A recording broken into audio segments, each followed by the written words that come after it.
শুক্রবার শিবপুর বিধানসভা কেন্দ্র এলাকার চ্যাংড়া জলার জলমগ্ন পরিস্থিতি দর্শন করলেন বিধায়ক রুদ্রনীল ঘোষ।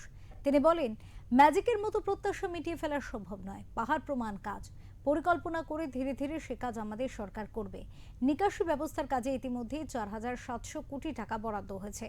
আগামী দিন মানুষ যাতে জমা জল যন্ত্রণার হাত থেকে মুক্তি পান তার কাজ হবে। এদিন পুরসভার কমিশনার সহ বিভাগীয় ইঞ্জিনিয়াররা ছিলেন বিধায়কের সাথে। পরিস্থিতির সরজমিনে খতিয়ে দেখেন তিনি। এই পরিস্থিতির জন্য বাম এবং তৃণমূল বিগত দুই সরকারের দিকে অভিযোগের আঙুল তোলেন।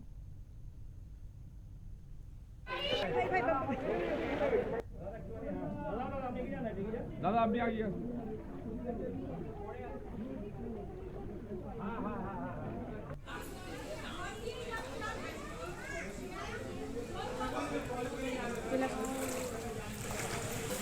উঠোনে পর্যন্ত জল ঢুকে গেছে। বাচ্চারা স্কুলে যেতে পারছে না, দিনের পর দিন কামাই হয়ে যাচ্ছে, কাজে যেতে পারছে না, গাড়ি বার করতে পারছে না। হ্যাঁ ঠিকই, দাদা তো এসেছিল আগেও, বলেছি আমরা সবাই। আর প্রচুর মশা এই জলে, এই জলটা সারা বছর থাকে, একটুকু নামে না। কি চাইছে? আমরা চাইছি যে রাস্তাটা হোক, জল বেরোবার ব্যবস্থা হোক। সারা বছরই এখানে জল থাকে, হয়তো দিন 15 বাদ। শীতকালটায় খুব অসুবিধে ভুগতে হয়। দাদা সেন্ট্রাল গভর্নমেন্টে চাকরি করে, ছেলের বিয়ে আমার হচ্ছে, মানে আমার ছেলের বিয়ে দিতে পারছি না, কারণ হচ্ছে না বিয়ে। কেন? এই জলের জন্য। তারা আসবে কি? রাজ আমি দাদা 1 বছর হলো প্লাস্টিকের জুতো পরে আছি। এ দেখুন প্লাস্টিকের জুতো।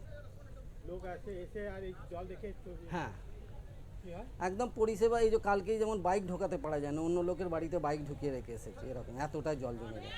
এরকম খুব আমরা খুব পরিস্থিতি আছে, রেশন তুলতে পারি না। বা শিবপুর বিধানসভায় মানুষের দুর্ভোগের শেষ নেই।